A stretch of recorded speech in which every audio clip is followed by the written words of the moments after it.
So one of the things you mentioned was going to San Antonio, which was where the Texas Tattoo Educational. Yeah, thank you. Yeah. You did that and Explore. Yep. Can you talk about the seminars that you did there? So for the whole seminar, just a general topic over it. Yeah. So right now, what's kind of neat is like, having done this for like I started giving my first seminars back around early 2000s. Was probably when I first did like a convention seminar, like small room convention, and you had like maybe 8 people showed up back then or something, or maybe it could be like a little bit bigger, and then because I feel like there's some history should take place because people should get a little bit of credit where credit's due. Paradise Tattoo Gathering. I mean, and I'm talking like I don't know who watches this because now we're so internationally based. So can only speak for America. My experience in the United States, Paradise Tattoo Gathering was like the first place I'd ever been to where I experienced a weekend of submersive educational seminars. But also this idea that, like, unlike a convention where conventions are people coming to tattoo and meet, like, the clientele that comes in off the streets, it was a place where tattoo artists could go and talk art and tattooing and growth and make connections and network. And it's really neat. It's like a very communal feeling. Like you feel like you're a part of something. Like when I come to like a convention, I feel like I'm, hanging out with people there, but it doesn't have the same like community vibe as an educational setting does, where you are kind of humbling yourself to go, I don't know everything. I want to learn more, and here's some peers around me, and they're here to learn more. And so Paradise was a really neat experience. We had they held it in the mountains, and they had people, like a lot of great artists showed up to hang out and talk art. So then I think the Explorer came about, and they did their stuff. And Explorer's pretty neat. It's like Explorer's kind of like in Texas Tattoo Educational, and I need to talk about both because I'll be hosting the Texas Tattoo Educational next month down in San Antonio. Is a localized one. Explorer travels from different states to do it. And Explorer's doing a really cool one this year. It's going to be an all-woman conference in November. So if you guys are watching this, I highly recommend looking into this. All the educators for the Explorer are going to be female tattoo artists, which is pretty neat to see this movement, because I come from a time when, not that there was no female tattoo artists, but I feel like they weren't getting the same recognition. They weren't getting kind of the same playing field back then, and a lot of people who had to strive pretty hard to get that noticed. And they had a convention. I think I'm not going to be able to remember the artist's name. Did a Florida one. Dina Lippens, maybe? I'm not going to remember who did it, but there was a female. They used to have a female tattoo convention in all female hosted tattoo show down in Florida. But so this is kind of a neat thing to have this educational thing. And I got to see Carrie Barba speak at the one I taught at. And it was powerful because I've been doing this 25 years, and it's a hard career to maintain and chug along in for that long. And she's been doing it twice as long as 40 years or whatever she said she had been doing it for quite a long time, 30 something years, 40 years. Especially being a shop owner too. Being a shop and still being relevant. Yep. She still is putting out top caliber work. And she's not only probably the most beautiful person I've ever met, but her heart is just, it glows. But she is also, she cares about tattoo, she genuinely cares about all this stuff. And for her, to get the education, first you're hearing it directly from someone who lived a part of it, which is kind of neat. It's I can't talk about this 70s of tattooing or 80s of tattooing, and she's there talking about these periods of time, and that was really neat. And she runs the oldest tattoo studio I think in America is what the Outer Limits claim is. So that's kind of cool. But what was neat about both of them, like the Texas Tattoo Educational was the first one I had gotten invited to, and I had done. I was doing all the writing at the time. I was doing these like writings on Instagram about my journey in across country at the time, and then it became me talking about being a tattoo artist and advice I would kind of give. I was given to like younger tattoo artists that were like things I wish somebody would have told me 25 years ago. So I had gotten invited to go speak there, and it was really neat. I got to present alongside some awesome people. I'm trying to remember who was there at the time. I think Joshua Bowers and Ty Harris and Nathan Evans there? Not at the Texas one. Steve Compton. Oh, okay. Aaron Springs. Aaron Springs. Corey. God damn it! I'm drawing blanks Ty right Harris. now. Ty Harris was there. I can't. Sorry guys, I can't remember everybody, but it was awesome. Everybody was super big niece, I think. And so it was like super cool. Everybody was like super nice, and you do like an auditorium style presentation. So you're just presenting your 90 minutes worth of material, and then like a Q&A. And so it's pretty cool. It's really neat. It's like reining it in at times, and maybe that's a talk for another time, but nowadays people are willing to share. And so as a young artist, like if you're not taking advantage of the fact that people are willing to give you all of their tricks, like you're crazy. Like to me, it's like madness to not take advantage. Like even, like for someone like me, I've been doing it 25 years, and I go, and in order to stay relevant, you've got to continue educating yourself. You've got to like, if you don't adapt, you are going to get eaten up and disappear. And so you've got to like keep learning and keep growing. And so these seminars are pretty awesome for that. And the Explorer Tattoo Conference, I really enjoyed too, because we got to do, we did portfolio reviews there. And so they had set up a night where you could do portfolio reviews, and you sit down with, anybody who wants to come up and ask to like have their portfolio honestly reviewed. And it was like supposed to be from like 9 till midnight or something on one of the nights. And I ended up, I think I was there from like 9 till like 6 in the morning or 5 in the morning. I didn't stop. Like if people wanted to talk, I was like, that's what I came for. Yeah. And so I sat with a lot of people and got to talk till all hours of the night about what I love, tattooing, and try and help people. And I loved that part. And then I got to do Explore again. I got asked to come back and speak again. And we did it this year, and I got like one of the neatest experiences is I was doing a portfolio review, and Lindsay Bug Baker, on Instagram, she was there sitting next to me, and I was like, what would you do? And then she drew, did my drawing, and Timmy B was there, and then we're taking some kid's portfolio, and Russ Abbott actually reminded me of this, because he was like, dude, watching that moment was kind of neat, and I thought that was neat that he brought that up. But here we are, like 3 artists that all kind of admire each other and are able to not only help somebody, but we're like, how would you do that? How would you do that? Like, oh, that's how I would do it. And we're feeding off of each other.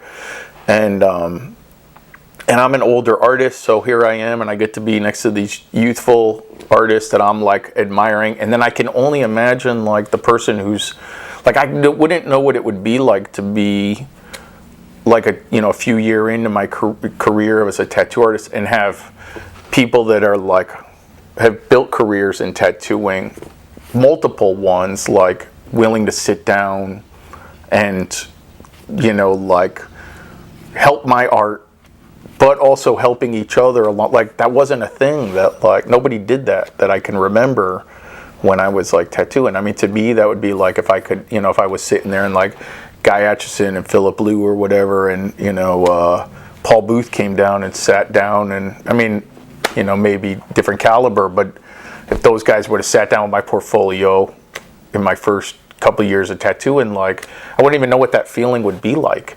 And so to me, like, I didn't really think about it because I was being selfish about it. Like, for me, it was like, man, what a cool thing that was for me. And then after, I was like, man, I wouldn't even know what that would be like to be a young artist and have that moment. And so the fact that these, like, conferences open up moments like that make them available. And it's scary getting your portfolio reviewed, period. But now you're doing it in front of a crowd, because a crowd is, people gather around, they want to see what's happening, they want to be a part of it. And now you're willing to put yourself out to just get a little bit better. But now you're doing it in front of a crowd. Like, so that's like another thing, like the humility that goes along with that you have to be able to be like, I just want to get better, so I'm going to be like, take this, because most people they don't want to be critiqued at all. Like, the average person doesn't want somebody to be like, this is what you can do to be better. And now you're willing to do it in this environment. And I think it's because everybody's vulnerable in that environment. And we're putting ourselves there to learn. And so you have to open yourself up to be vulnerable to grow as an artist. Because if you don't allow yourself to, like, let go of your ego for a minute, you're gonna stagnate and you're gonna never get better. And now you're doing it with a whole group of however many people are there, 400 people that are sitting in these rooms that are like, dude, we're all here to humble ourselves and to get better. And I think it's easier to drop your guard. Whereas, like, I feel when people kind of come to conventions, everybody's like on guard. Like, I need to strut my ego and not feel like less than I am, or feel less than I feel inside, and it becomes more about the competition and, am I being seen next to the right people? And, am I entering the contest? Is my work being seen? Does everybody think I'm cool? Like, all that shit is gone at these conferences. Nobody's trying to be cooler than the next person. Like, that doesn't exist there. So I feel way more at home at the educational conferences than I do now at tattoo conventions. When I come to tattoo conventions, I feel like sometimes it's like a dog and pony show. Like, it's like, hey, look at me, man. Like, look at what I did, or like, what thing I'm on, or, get all my sponsors in the, make sure my fucking banners are all seen. I'm waving all my flags, like, and it's like all like, not the real part of what tattooing is, or art, I guess, to me. Like, it's the, like, it's not the part that where all the, like, growth and all the, like, overcoming the challenges of, like, your insecurities come from, and it's not the part that people post on the Instagram or talk about. But the reality is most artists out there are insecure beings trying to hope that someone likes what they're putting out, and then they strut around kind of faking that they're not, because they don't want to be seen as vulnerable. But it's vulnerable. You're putting your fucking art before someone going, I hope you accept this. Oh, you don't accept that? Shit, man. Like, fuck. Like, okay. Like, now I need to figure out who the fuck I am again, because I thought I was a part of this, and that was turned down by, like, I don't know. It's an interesting thing. I went to the first Explorer one in St. Louis. Yeah. Back in 2017, I think. And I loved it. I mean, even though I'm not a tattoo artist, you could tell there was a huge sense of community there. Oh, yeah. It was awesome to meet a ton of artists that, it was just, everybody's there to learn, everybody's there just to hang out with each other, and whether you're a presenter or an attendee, everybody's treating each other at the same level. You're peers. Yeah. You're all peers there. Yeah. Yes, that is true. There is, because we're all students there. And any of the educators will tell you that right out the gate. They know they're there to learn just as much as the person who's, like, sitting in the because I'm there too with my notebook, right in the front row, like, listening to, like, Nick Baxter talk, or, whoever is up there, like Amy Cornwell or whatever. Like, I'm like, how did she do that? What's she doing? Like, I'm just as eager to know. I feel like that's a big perk for the other presenters, is they get to learn a ton from It's my favorite. I got to be honest. It is one of the best parts about it. Yeah, and then also sitting there and doing the critique thing was what was interesting for me. I had to, like, because I don't do good at being like not honest about this stuff, because I feel like if I'm going to ever teach people anything, you got to be like open about your shit. And so I had done these critiques. I'm really good at like, I know I am good at helping people grow and seeing their potential for growth and where they can make alterations in their work. Sometimes I fail at seeing that in my own body of work. It's easier to visually look at what somebody else is doing and be critical of that, but like want to help that, like for me, I can like look and I can be like, oh, okay, man, if you just do this one thing different, it can change your whole game. Like I know I can do that, and I don't often do that with my own work. I'm not sitting there like, I self-critique because I'm like, oh, that could have been better, but I'm not sitting there like kind of like figuring it out why. So I had done these critiques there where I basically would like pull stuff into the iPad or whatever, because it's kind of like convenient. You can have them send the file right over, like they dropped it right in. Yeah, they airdrop it. I have their drawing, or their tattoo or drawing or whatever, and then I make the adjustments. Like, okay, so I would have, maybe done this different or created the silhouette a little bit stronger, or whatever those things were. And I'm detached from the image. Like I'm detached because it's not my image. So I'm just looking at it like where its strengths and weaknesses are and how to make those adjustments. And then I can hand it back and be like, okay, just make these adjustments, man. And you're like, and usually what I do is I'll flip through their whole portfolio and I'll find where the repetitious things happen. Like, okay, they're making the same mistakes over and over and over. So fix this. And then if you fix this one thing, you just fixed all your tattoo, like it's all across the board, because they can't go back into most of these tattoos and fix them, like the average, once they leave, that tattoo's gone. So you got to like know what the lesson is out of the critique. So I did that, and the whole time in my mind, I'm like, man, how dare I critique these people, and I don't critique, like I'm not even honest with myself. So I actually asked Timmy B to critique my portfolio there. Well, I wish I would have gotten to some of the other artists, but I remember asking Timmy. But I had also went back to my room and I uploaded like 3 of my own tattoos, and I critiqued them as if I was still on the floor. And then I was like, man, like why am I not doing this all the time? Like, because as soon as I sat down and I disconnected myself from the art, it was apparent. It could easily see the like what needed to be fixed. And for some reason, like when you're doing the art, you're like paying attention to like a lot of different variables. So sometimes you're not as conscious of it, but rarely do you look, like you take the picture, you move on or whatever, but rarely are you going, like, do we, and we should be, going back and sitting down and being like, man, how could this have been stronger? Fuck, like what if I would have done this one thing? Or, like if I bumped the contrast, that would have been better, like, and you just sit and you pick apart your own piece based on fundamentals of art, not based on like, man, that sucked and could have been cooler, but based on like, is the line work good, or could it have been stronger? Is the, does it have like a strong silhouette? Is it readable? Like, and it took me critiquing other people to be like, fuck, I need to do this for myself, because right now I'm being a huge hypocrite. Yeah. Like I'm being like, I'm not doing what I should be for them and for myself. Like, yeah, but I just think that's human nature. Nobody wants to be introspective and point out people's flaws. Yeah, but it's easier to point out everybody else's flaws. Yeah.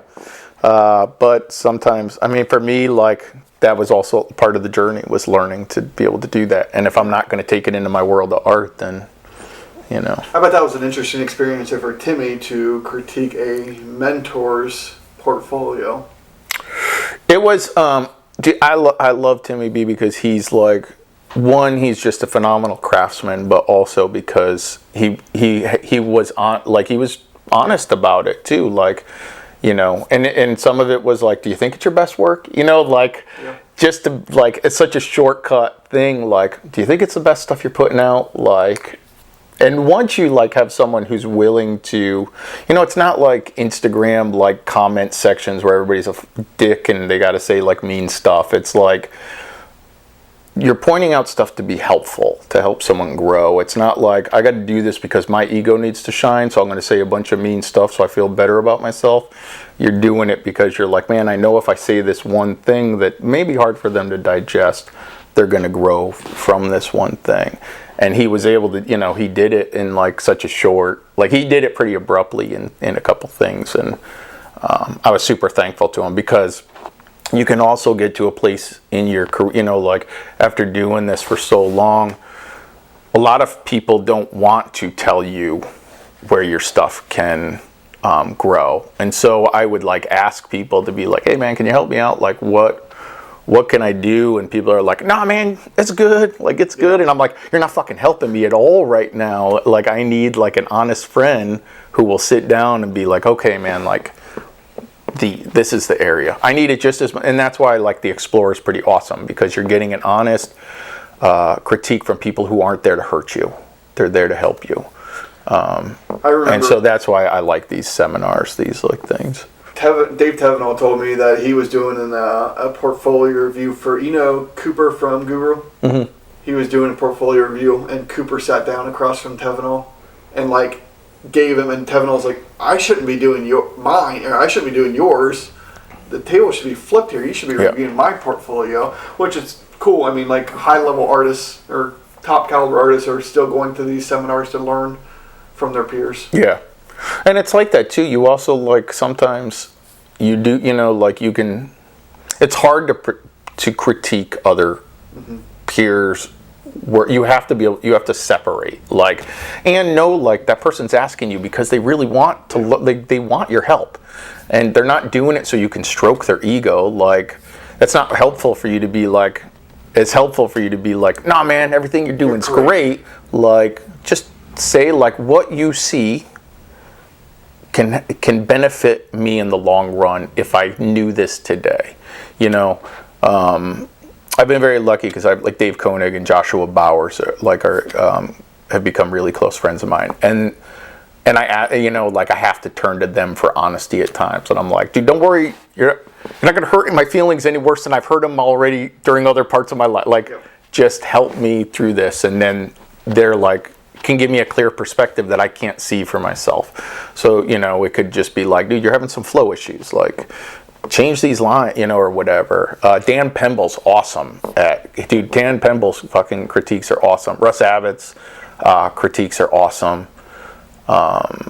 Because they're on it, like they're straightforward and honest about it. And they're looking at your best interest. Like, it's not about like ego stroking or putting people down. It's about like, I'm going to give you a critique to help you grow as a person, like as an artist,